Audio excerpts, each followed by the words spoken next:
So that's the way it rolls, and we are rolling now. We are all alive.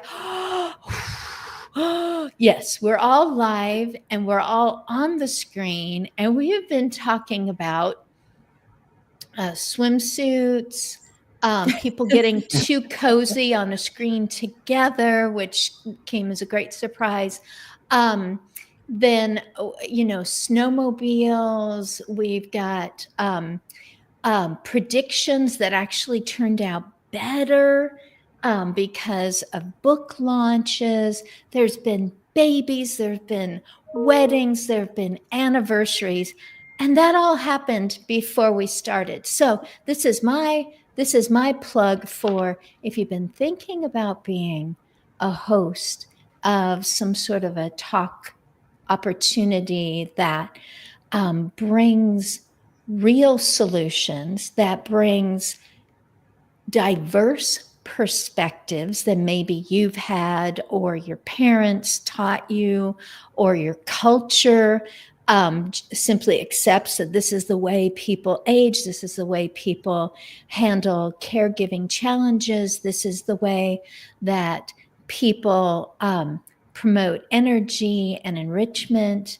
as they continue to live, because that is aging. Most people are not against longevity, but I've had a lot of people go, I don't want to get old. I don't want to get old. Well, how do you feel about longevity? That's good. That's good. That sounds, as long as I don't live too long. That statement, I didn't even have an answer for, as long as I don't live too long. So since I don't know when that point is, that tipping point, I'm hoping that Brett Adler will have some perspectives and some solutions and will provide for us from his own experiences and he plans on having during these summer months. I don't know. So Brett, I'm going to start with you, but we've got Paige on the screen, Julia, and Barry's back. Barry was on a number of months ago, and I'm really glad that I got to see, I believe in an email, that he and his wife had some great news, and he was very willing to jump in this Monday after the American holiday of Independence. And are we coming up to the big 250 next year? Okay, did the math. Great. Brett Adler, you helped me because I was spelling Julia's name incorrectly. I was like, why can't I find her on LinkedIn? You were helping me out. You're my counselor. Barbers help you out while they're snipping, give you ideas, talk about things. I got my hair cut recently. I was helping them. They were dealing with an aging person who keeps showing up and just sitting in the waiting area and who says they want to get their hair cut and says, but not yet, and then spends time there. And it's like, what do we do when they seem kind of grouchy? And we just had a really good discussion about that, and not too much hair was cut off. All righty. So Brett Adler, my quiet counselor off to the side going, you spelled it wrong. It's okay. People do that. And I'm like, thank you, Brett. Oh, please tell us about yourself and what your endeavors are that you're passionate about.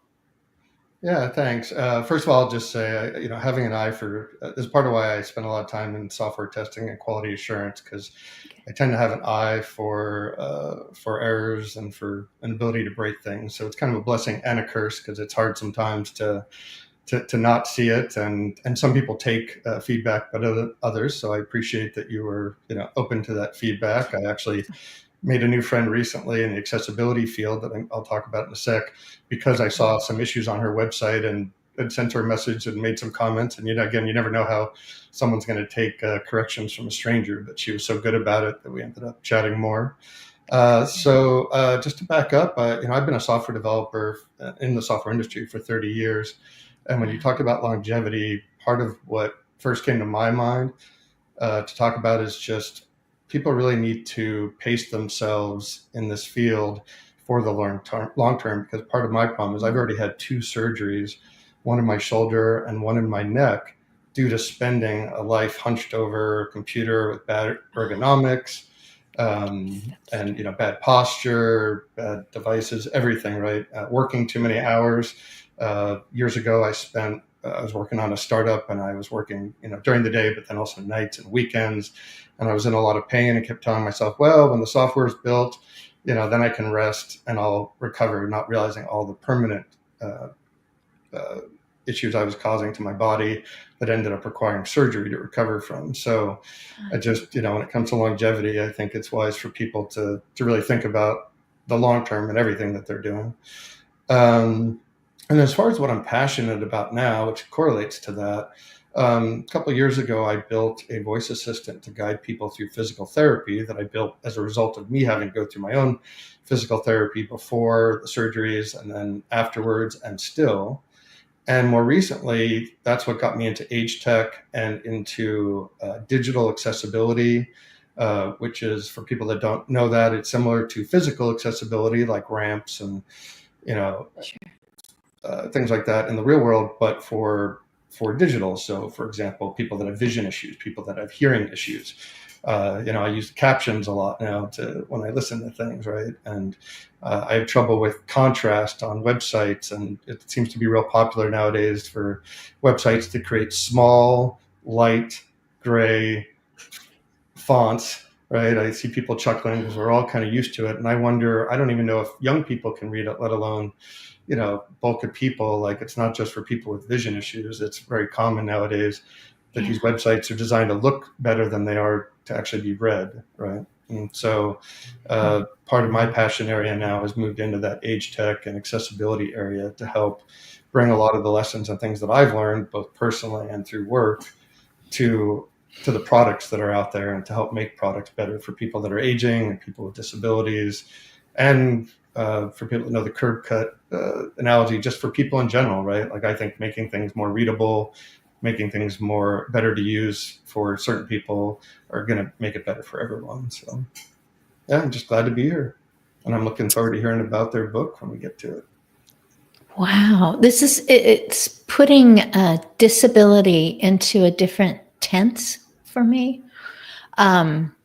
Disabling, the way that you were hunching, the way that your body was intent upon doing what you do very well, took away some of your ability to be pain-free, your ability to continue to function fully.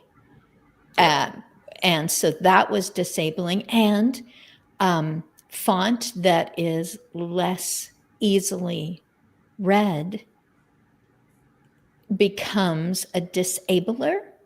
And so a gentleman after church yesterday said, and my sister got me this large print Bible. And I'm like, I don't think even large print is going to help me now.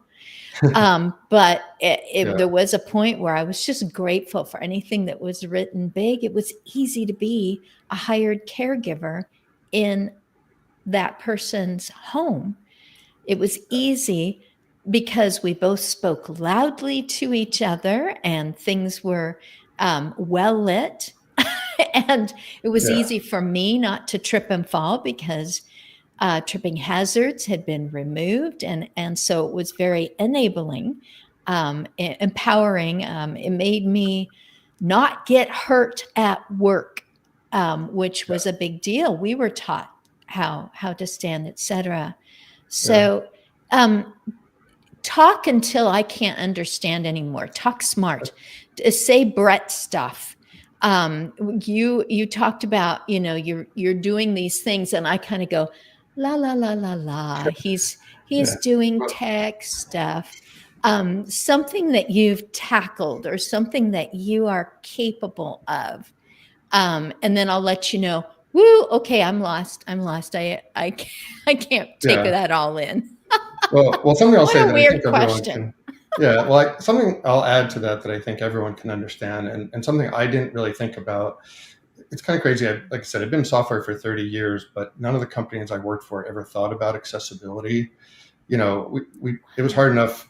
Often I struggled to get companies to be concerned about what I call usability, right? Like, and some things handle both, right? So readability, that some of the stuff we talked about, that gets addressed. But I think that people have this idea that like disability is strictly, related to a small class of people, right, that are maybe legally blind or legally deaf, or in a wheelchair, right? And they, what I've come to learn is that they talk in the accessibility community. First of all, they talk about there's like permanent disabilities, there's temporary disabilities, right? Like I had periods of time where I couldn't use my arm very well, I couldn't use a mouse, right? It wasn't permanent, but I had to do a lot of workarounds for that. And then there's situational, either for your own sake, you have a certain issue that might just be happening temporarily, or like one of the examples they'll use is just in brightness, like in certain lighting when you're outside, it gets hard to read on the phone, or if I'm reading an article on my phone versus an article on my desktop, that gray font, that light font may be more situational, right? Like on my desktop, I can enlarge it and read it, but when I'm reading it on my phone, I like to have one of those small phones. And I think one of the problems is a lot of people now have these bigger phones, and I can tell as a designer that people, I think, are designing things and writing text for bigger phones. So when you get the small phone, you're like, how can I even read that text? And so I think it's and that they think it won't happen to them, but I think this is where the aging part comes in. That, I've heard someone say you're only like temporarily abled, or I think that's the way they call it, right? I mean, all of us eventually are going to have issues, whether they be situational, temporary, or permanent. And the permanent can come on, right? Like once your eyesight goes bad, you may not have problems for a large part of your life, but once you do, I had glasses as a kid, and then I had LASIK. So for a while I was good, but now my eyes are starting to go a little bit again, right? And I need reading glasses now and things like that. So all of a sudden I'm noticing things again that I didn't notice since I was younger. And so I think that it's, I've really, my mind has really opened up, and my awareness has really opened up to the range of people that need accessible, products, both physical and digital, and that it's not just limited to, this small subset of people that is often thought of as a small enough group that you don't have to worry about it as a company when you're building your products or your websites or your apps or things like that. So that's really opened my eyes up to how many people out there really need it, that it's actually really a small minority of people that don't need any of these accommodations. Wow. Not being able to read your phone screen out in the sunshine. And somebody goes, oh, so you were talking about end user and user experience they seem more broad. They seem like, okay, we're trying to sell this product.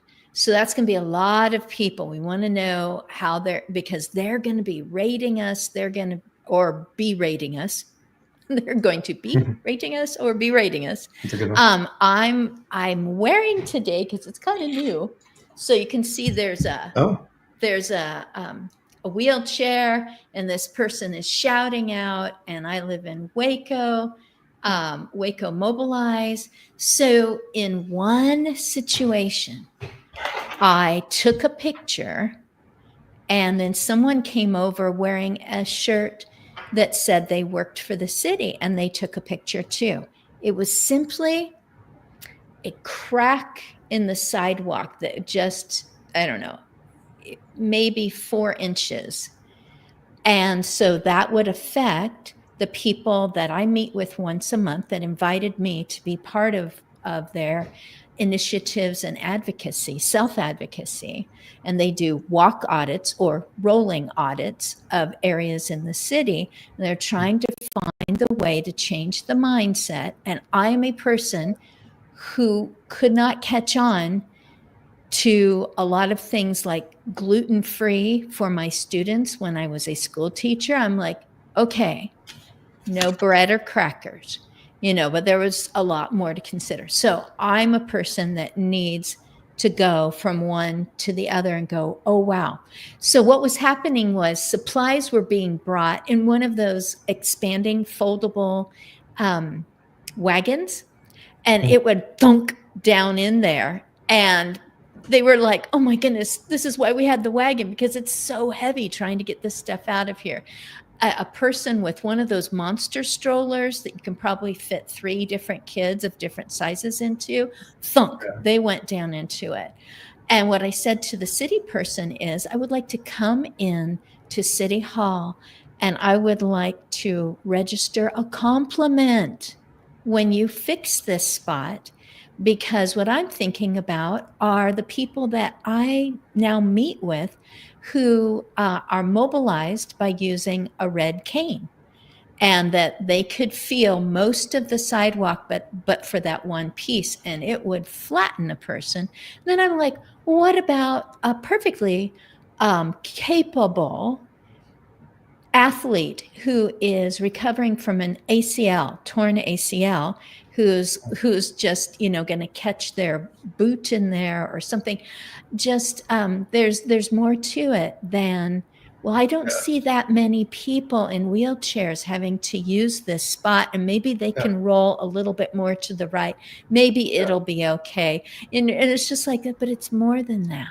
Yeah, and a mom with the stroller or dad, of course. Like I think that's for those that don't know, the curb cut effect is part of what they talk about. You know how like in a lot of curbs now, where there's that part, and it was originally so wheelchairs can get up, but it also helps with people with strollers, with bag luggage, with all sorts of things, right? And so it turns out that making it like that doesn't just benefit people in a wheelchair, that it can benefit all sorts of people, right? And so just better design like that often, if not for everyone, certainly usually a larger group than people originally think. So yeah, Yay. becoming a big fan of that and understanding and opening my eyes to all of that. And so trying to put that back into the web, right, and into digital products, meaning mobile apps or even kiosks, ATM machines. Now that my eyes are open to it, I start to notice all over the place things that aren't accessible, right? Yes, it's amazing. Um, Yeah. Julia or Barry or Paige, did any of you have something? I have to admit, I've been staring at that camera and I haven't looked down to catch any cues from your faces on something that you would like to say. And once you have responded in that way, I see that Russ Hedge is stopping in to say hello. I've stopped in to say hello on his show, another live talk show that happens before this one, because you all were so ready. You had all your stuff ready and no tech issues. I was like, oh, I'm going to go watch Russ's show. So he's saying good morning to everyone. Who had a comment, and then you can go on to tell us more about yourself. I mean, what I would say, Brett, is I have my Coke bottle glasses here, and they are empowering, right? All these curb cuts, all these things that you are working on digitally, they make a difference in the quality of people's lives. They enable them to feel that they are still able to do things. And not everybody wants to use a walker. Lots of folks don't. And my mother, who had to use a walker, would forget hers all the time. But they enable people to live more fully, particularly in their homes, and that is what people want. They don't want to, by and large, wind up in facilities if they can help it. I know, Paige, you are working for a facility, so as I was saying that, I was thinking to myself, I'm putting my foot in my mouth, but you understand. And but yes, I mean, and I was not aware that there was a digital equivalent of this, though it makes perfect sense. Wow. Well, Barry and Julia, you can take these moments to let us know about all sorts of things that have come your way. All of them with smiles. So go right ahead. I mean, we're not going to talk about our wedding anniversary tomorrow or our new grandchild or anything like that. We already went over those things. Yeah. But just to kind of transition from what Brett was saying, I mean, one of the idea of accessibility and empowerment is as I just mentioned, is to help people live as well as they can. And oftentimes family caregivers are an essential component of that. I mean, they're the ones who are providing sometimes the hands-on support, sometimes logistical support, emotional support that help particularly older adults or people with disabilities remain in the community. And yet family caregivers undergo tremendous duress in providing that support. And as a consequence, many of them burn out, and that is not good for them, and it's not good for the people they're caring for. So Julia, who happens to be my wife, and I have been focusing on the needs of family caregivers for about 30 years. We've written 3 books, including our latest book, which just came out last week, called the AARP Caregiver Answer Book. I just happen to have a copy of this lying around. I'll just kind of show you guys real quick what it looks like. But serendipitous. Yeah, exactly. And I'm not gonna hold it up for too long, but I will. I put it down now. But the idea is with this book and with all the work that we do is how to provide caregivers with the information that they need to have in order to do the best job that they can for their sake and for the sake of the people they're caring for. And we are both clinical psychologists, but in this book in particular, we don't just talk about family dynamics and self-care and just coping. We also talk a lot about finances and dealing with insurance companies and dealing with doctors and all the things that caregivers encounter to do the best job that they can do for the person they're caring for. So go ahead, Julia. And we cover things like you mentioned, Christine, like making sure that it's well lit, the home, and that it's not too crowded, and that people aren't going to slip on rugs instead of having carpeting, and all the little details, motion detector lighting. So I appreciate the things that we've been talking about. You mentioned early on that some people approve of longevity, but not getting old. And I think what they're saying is they don't want to be helpless. They don't want to feel like they cannot function on their own. Longevity is great when you have as much ability as possible. And so our book is really a roadmap for caregivers to help their care receivers have the best possible life that they can, even given their limitations. So I appreciate all the things you're talking about, Brett, in particular, because those are the things that when you bring something in, and it makes a difference to someone, it is very joyful. It's really a wonderful thing to see. And I didn't want to ignore Peter. Peter Abraham was a guest about a month ago. And I remembered hospice, but I didn't remember diminished sight. And it's so,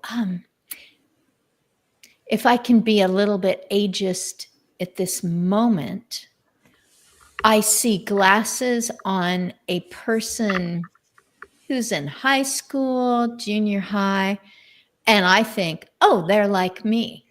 If you wear these, then you get to see the scoreboard up there. That's what our son, he knew everything that was happening on the field, on the court, but he had no idea what the score was. And I didn't realize that he had no idea what the score was because he couldn't, it was just a blurry red light thing up there. So you have to ask the other kids, what's the score? How close are we? It's down to the end. But if you see a pair of glasses on a little child, you wonder, what's wrong? What happened? You kind of expect some spectacles on a person who has any number of gray hairs. But, and if they don't, you want to know, wow, who did the LASIK on your eyes? Did this come with having cataract surgery? Wow, no glasses. I don't see any contact lenses. What's going on? It is a thought. You were mentioning people don't want to be seen using a walker because it's a big old label that's like hanging over their head saying, probably not interested in anything really terribly active, probably doesn't like fast moving cars going down the street. And it's like, what if none of that is true about that person? So anyway, back to your book. Who's the illustrator it's very cheery. The illustrations in that book. And I know you that mean when you this book ask here? that, it's a tricky question now. It's like illustrated by a program. Yeah, and I have no idea who did the So cover illustration. there isn't a little name at the bottom, and illustrated by. I don't believe so. I think it was just done by the publisher. Julia, do you know? I think it's a team of people at AARP actually working Oh with. dear, I stumped my. I don't really mean to do that, but yes. Now, if it comes up in any other conversation, or if you have a bunch of microphones shoved in your face, please, please, please, we want to ask you about your new book. It has hit, national level. You'll know ahead of time. This could be one of the questions. No, I'm just having fun with you. And Paige, thank you for kind of surfing through everything with me from the moment that I first asked you to come in. It's already been alluded to that you're there when people have a need, or maybe they want someone else to have less needs, or someone wants to worry less. I don't know. When what you do, your expertise, is there kind of a category when you are the one that everyone turns to? Good question. That's a good question. Internally or externally, right? So I do work for a senior living community.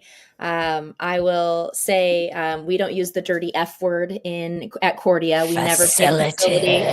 To us, that's the big scary boogeyman, because we really truly try to be a genuine community. And we're so anti-facility. So the community is there when someone wants to continue their opportunities for creating a meaningful life, whatever that means, right? And it could be, it's often because of aging, right? We are an age capped community, but that can be any range of lack of abilities or lack of social setting, right? So it's not just because we have to move in. We actually at Cordia get really lucky.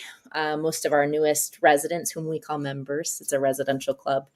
They move in because they're excited to move in and they have an acquaintance or a friend. So we're really lucky that way. We also have a very small consulting arm. So if there are other senior living communities or facilities who are interested in being better or trying to muddle their way through operational strategy or tech questions, we can hold their hand along the way as much as they'd like. We can pull them up with us, or we can help them just get their footing. My role specifically, though, is mostly tailored toward helping the communities that we have.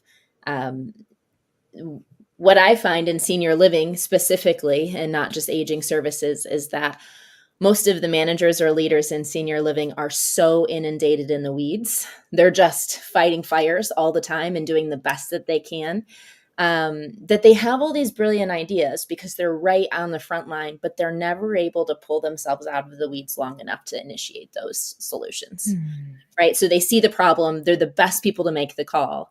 But they are so in it with their staff that they can't do it. And so my job is to take those managers or those directors and help them problem solve and project manage to get them solutioning, right? And sometimes that's a really simple solution, staffing or employee appreciation or resident engagement.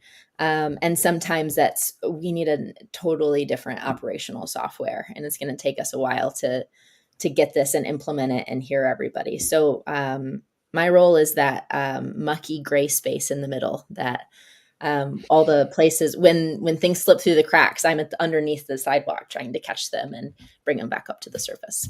You're underneath the sidewalk in that gray area. Oh my goodness. Yeah. Paige, okay, literally in the trenches. You're not sitting in your shiny office going, you need to do something about that. Oh, let me know when it gets better. And then I'll descend the staircase down to. Thank you. Thank you for being more of there. a fighter jet or a parachute where we come in and you've got your goggles and your Mary Poppins bag full of items, and you go, okay, I don't know, I work for a very small corporate team. We've got 4 people, and I always am nervous to say I work for a small corporate team, because that gives people that idea that you're saying, right? The shiny tower and the beautiful, I'm going to sit up here and watch these communities thrive below me. And it's just so not like that. It's, I just don't think you can care for people that way. Because you're you. So this is true in business. It's true in an organization or even a short-term effort. It's good in a crisis. It's good in a nonprofit to have someone who can see both sides. They can see what is pulling this person in, and they are dog paddling and struggling. And it's like, but you're such an excellent kayaker. And here you are trying to fight, going upstream. I love word pictures. So you're just like, wow, let's right the kayak, get you back where you function so well. Let's find that thing, that urgency that keeps pulling you. And it could be a person who's just, it's like, I have another tech question. I'm sorry. Could you, are you the concierge? Am I supposed to ask you about this? And it can be that their toe actually or accidentally tapped a rocker switch, which turned everything off that was plugged into it, but not everything.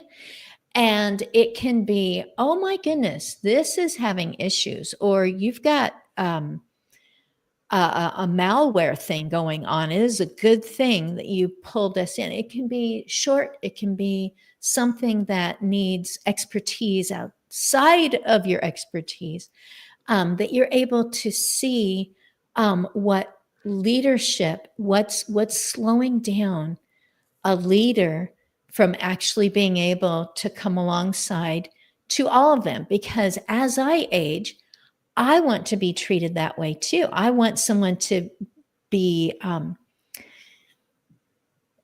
know that they can honestly say, hey, we've just ended up with an issue and we're trying to correct it, and we're going to need 48 hours. And because you expect to be able to participate in this way, et cetera, can you help us? Because you are such good friends with other members here in this community. Can you help us? I would just be like, wow, I am delighted. Thanks for bringing me in on this. You know what I feel like we're all missing is just having this kind of an interaction, and we can really fill a lot of the social needs, et cetera, while you guys work out this problem that's going to benefit all of us. And you can get back to what you do that we don't have to bother ourselves with. And we can enjoy a different kind of interaction. You're giving us a renewed purpose, a slight crisis, which I believe is right here. I actually remembered. I tore this out of an AARP. An AARP, I'm going to say magazine, because I'm giving a presentation and I wanted to refer to how important it is to conscientiously build your resiliency by placing yourself, and it's all right here in AARP, placing yourself into micro crises and having to work out those details. And I'm like, yes, that's kind of what I do when in my volunteer position now, which is picking people up and bringing them to appointments.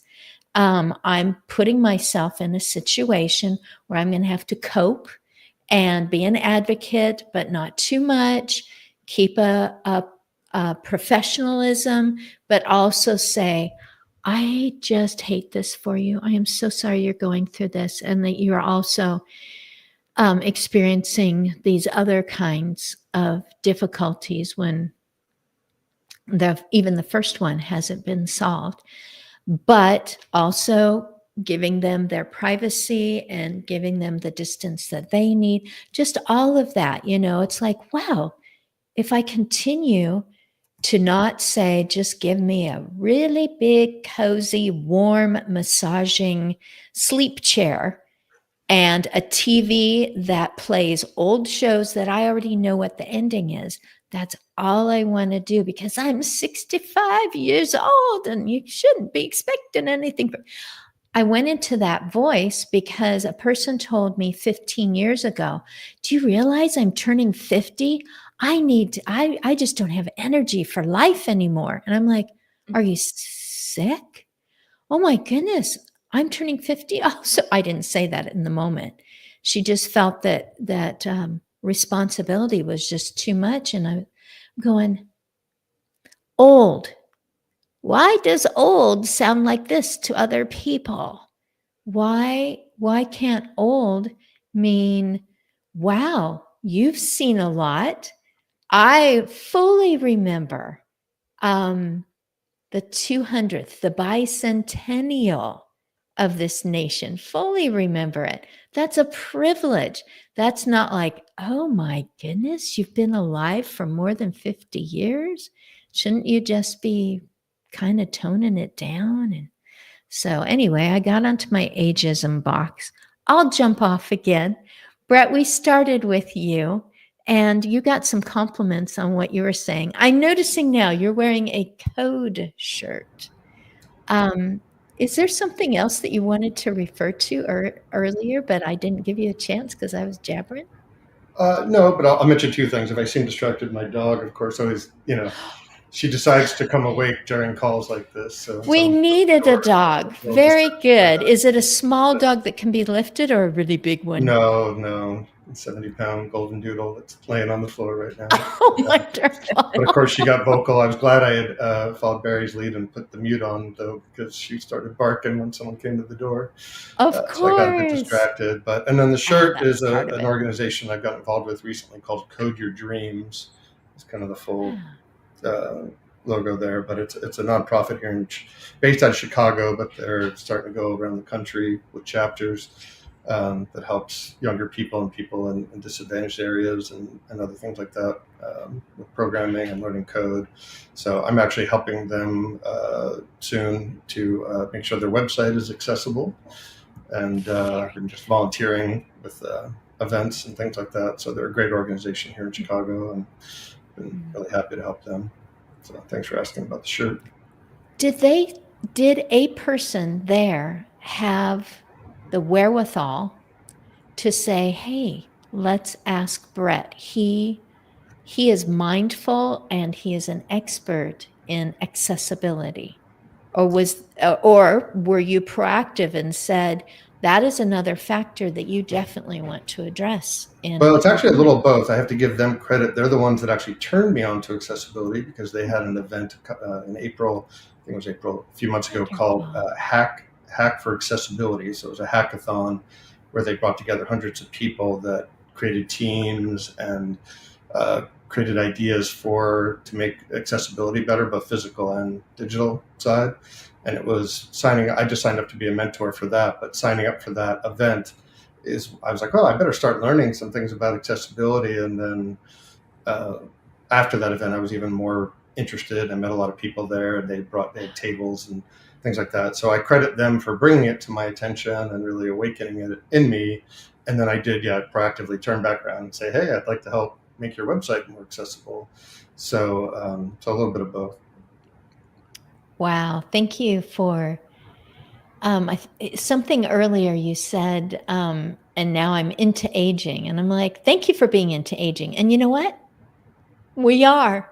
We just and that was another group of people that helped get me into that too. When I was doing the Voice BT space, I found a group that was on Clubhouse. I don't know if everyone even knows what that is, but there's a group there that Linda and Debbie on there and they went to the AARP H-Tech Collaborative events and things like that, Mary Furlong's events. So I started going to things like that, and that really got me into the age tech space.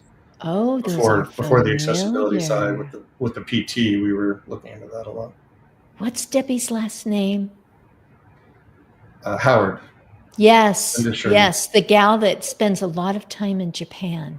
Yes. And boy, if you're going to have fun Both with of them tech, go to one of the conventions in Japan. They ramp it up.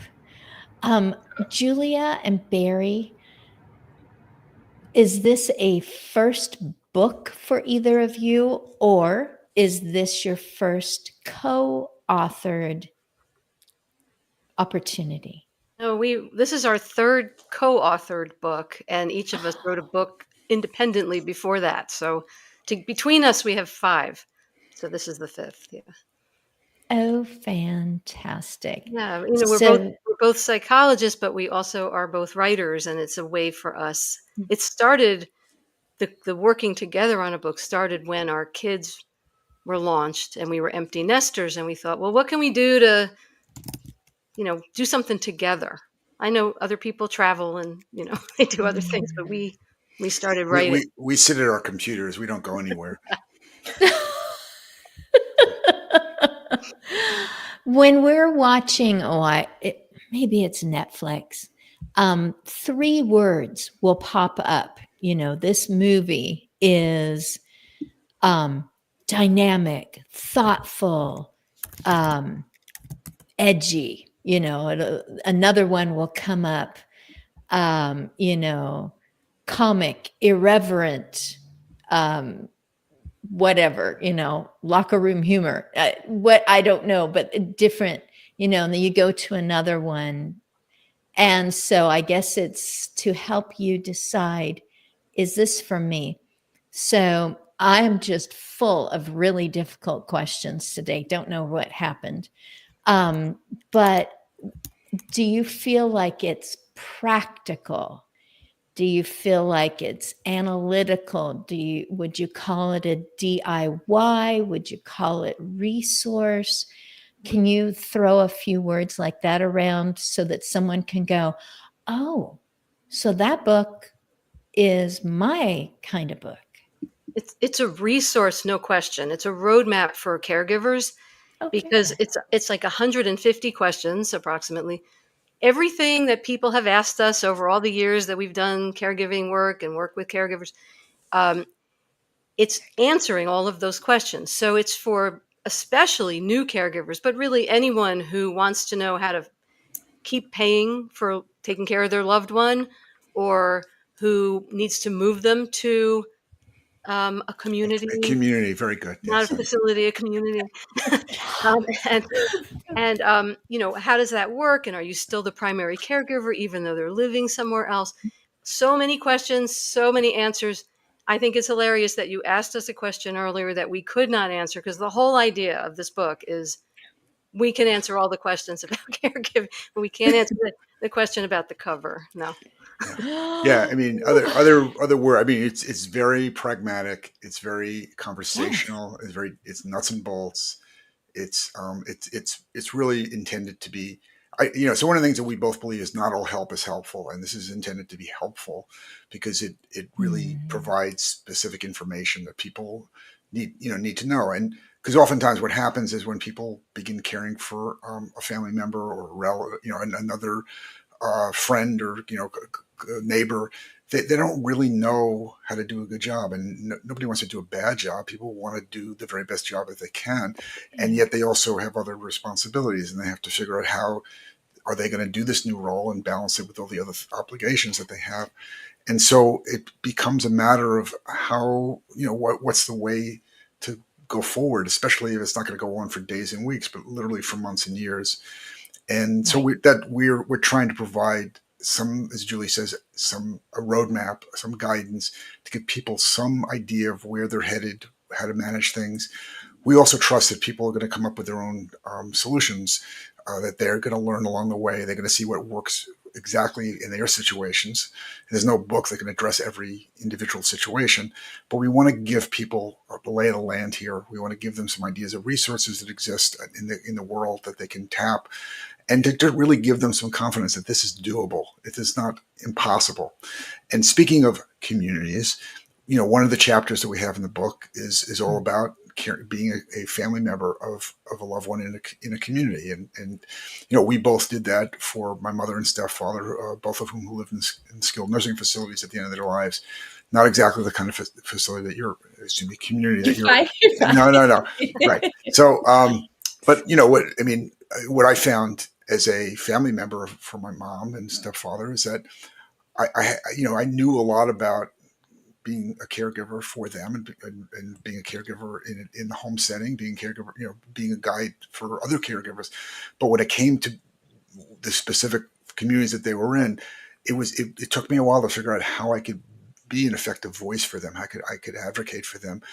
And because frankly, it wasn't always, they didn't kind of sit me down the first day and orient me and say, if you want to advocate for your mother or stepfather, here's what you should do.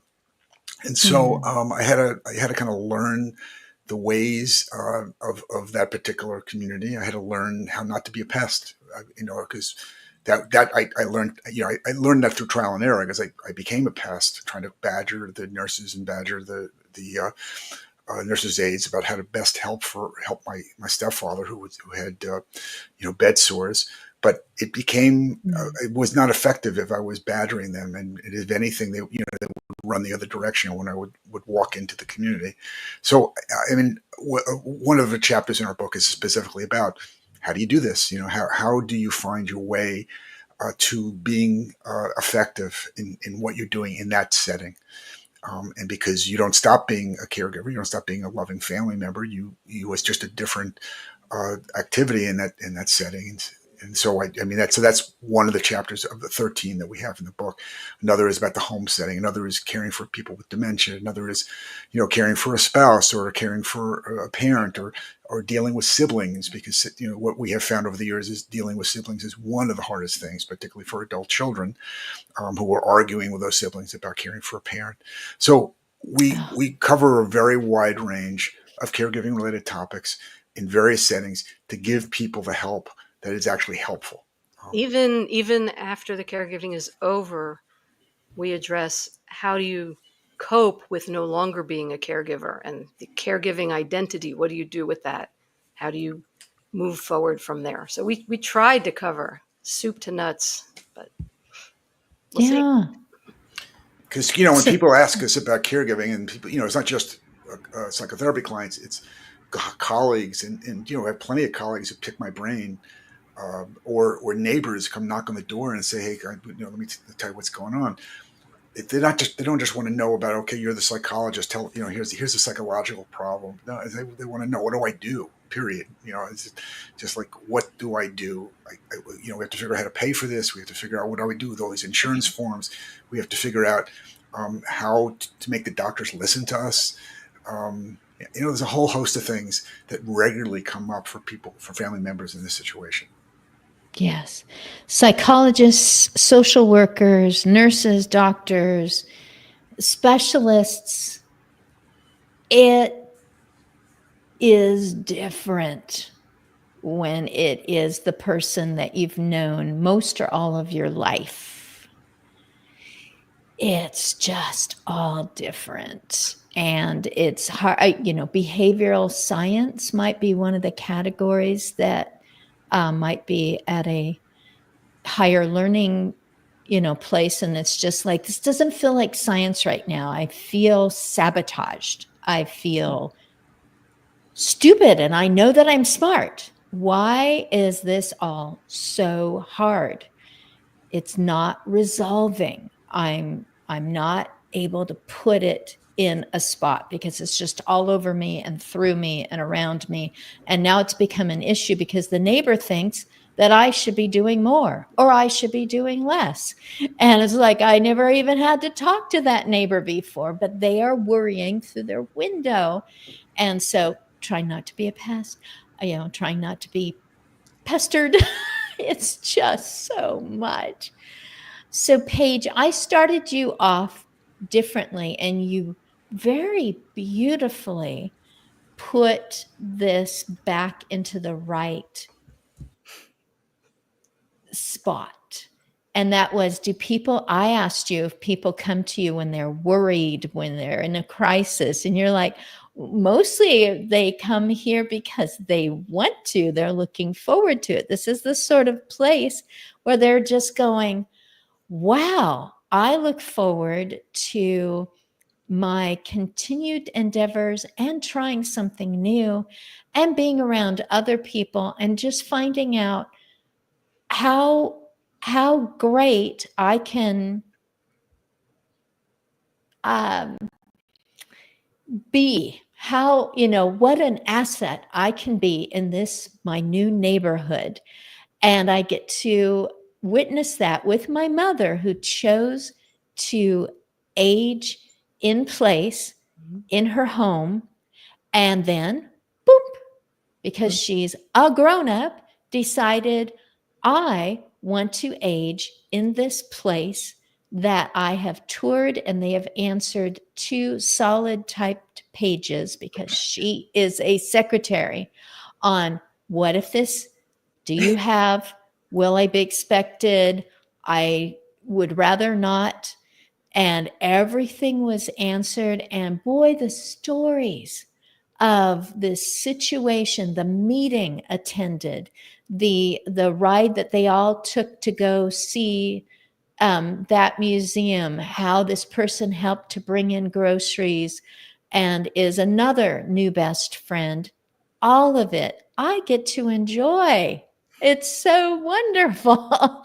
Decision made. And yeah, this isn't scary at all. It's, whoa, good job. All those years of working and making sure that finances were ready to take on a situation like this. Decision made by her and her alone. We heard about it after the decision was made. I love it. I love it. No hand holding.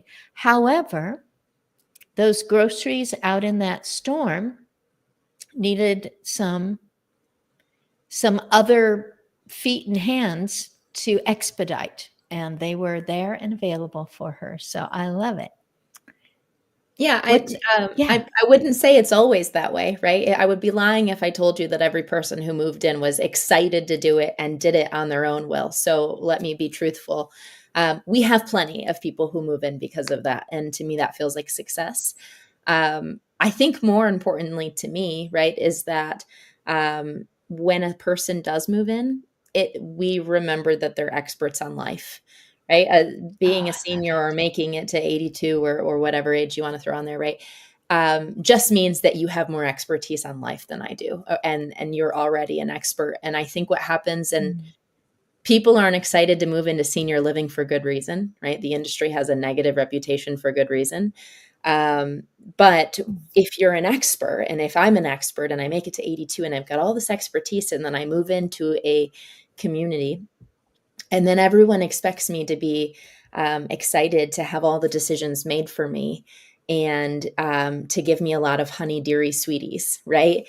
All of a sudden, I'm not the expert anymore, and I have all my dignity taken away and all my autonomy taken away. Why on earth would I want to move into a community in the first place? So I think that not everyone's super excited, but sometimes people move in and they're not sold on it, they're not stoked, but they're all adults and they have the opportunity to figure it out and to make their own community and to continue to do so. I believe it's just our job to facilitate such. So creating those opportunities so they can do their own thing. And it's amazing when you empower people just a little bit, what they'll do with it, right? We have seniors running technology pilot programs because that's what they want. They want online ordering and we don't know how to do it yet. They are running the pilot program and giving me bi-weekly feedback. That is all them, right? So we just have to be willing to let people keep being people. And that's exciting to me because it's a whole lot easier to relate. Brett, in the beginning of this episode said, we don't think we see a lot of people with disabilities, but they're humans and they're everywhere, or something to the like of that. But we tend to other aging, right? Oh, well, people who are aging. Oh, well, those seniors over there, or oh, well, when I'm a senior. But isn't it just like if you're aging, you're breathing, right? Mm. And so when you start to see yourself as, oh, well, what would I want in 50 years? All of a sudden, it's a lot easier to build communities that you would want to move into, because I don't think that what I want in 50 years is going to be that much different than what I want right now.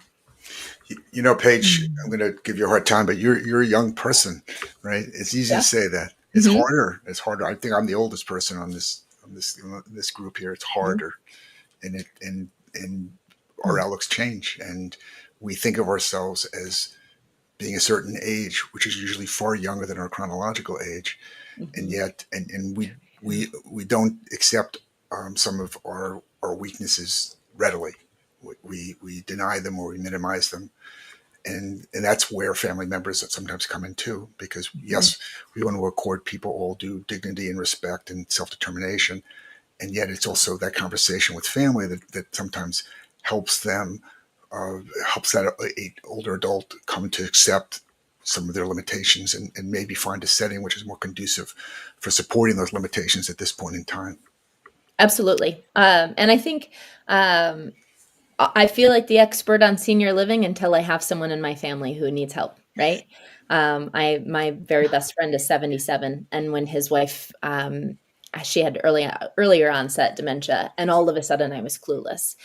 And now he's no longer a caregiver, and his wife has passed on, and he's in his late 70s. And I could tell anybody in the world how to adapt and need help, except for that guy, because he's my Mr. Miyagi, right? Like, he's made me wax on and wax off, and I was the Karate Kid with him for years. So how all of a sudden I need your book, right? I work in senior living, but I need it because, well, I'm not going to tell him to move into my community. No way. Like, it's a totally different dynamic, I think, when it's somebody who's befamilied or befriended along the way. I think we were I totally agree. We were writing about caregiving before we were caregivers. But once we were caregivers, it's a whole different ballgame. I mean, it's so hard to think. You feel overwhelmed. You're totally stressed. It's just hard to parse out what you need to do. And that actually is a main reason why we wrote this book, because we know what it feels like, and we know other people feel the same thing. And so this is just, you can look up a simple answer to a simple question and not feel so overwhelmed. That's our goal. Our goal is to help people feel like they can do the best possible job as a caregiver. Paige, you used, and I'm finishing with this, and we're going to wave goodbye. You used the F word very perfectly. And that was that you talked about creating the opportunities that are life enhancing and facilitating the reaching goals for that 70, 80, 90, 100-year-old, that let me facilitate that as you would with anyone else. It's like, let me unlock that door for you. Let me make sure that the right conditions are here for you to excel and to surprise yourself. And so that we can both cheer and say, ha, you made it. So thank you so much, all of you. I'm always, I look and I think, oh my goodness, we have another half hour to fill. What else can we talk about? And then it's gone. So thank you, Barry and Julia. I'm so grateful. Thank you to Russ and to Nurse Peter for acknowledging us and cheering us on. Brett, you never lost me. I stayed with you. You made tech accessible for me. And hey, you know what? You'll make it. You'll make it to 35 weeks. I know you will. This is a good relationship that you're in. Goodbye, people. Goodbye. I miss you already.